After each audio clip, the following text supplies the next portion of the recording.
Бүгін бізде русификацияда болған Дипал S07 2026 жылғы модель, ең соңғы рестайлинг.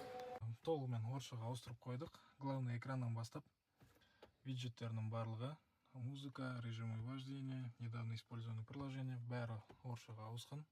Төбедегі шторкасын түсіретін болсақ, барлық жері енді түсінікті.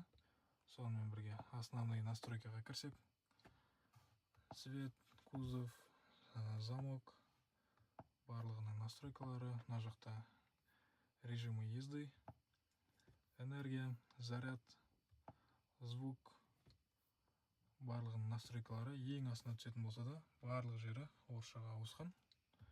Менюға өтетін болсақ, бірінші страницада ол өзінің штатный программалары, парковочный ассистент, музыка, телефон, тағы да басқалары, бұның бәрі орысшаға ауысқан.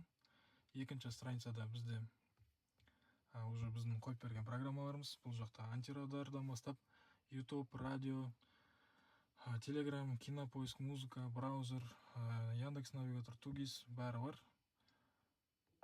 Ішіне кірсек, тоже барлығы әдемі жұмыс істеп тұрады. Алиса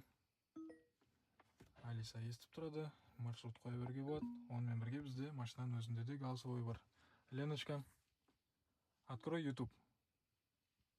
Открываю YouTube. YouTube ашылады, содан кейін уже любой видеоны қосасыз, главный полный экранға ашылып ойнап тұрады. Включи музыку. Открываю музыка. Бұл жақта біз. Закрой окно. Все сделала. А кофе принести? Предлагают кофе принести. Леночка, открой багажник. Готово за секунду. Голосовойда көрсетіп жүрсек, осы командалардың барлығын орындай алады.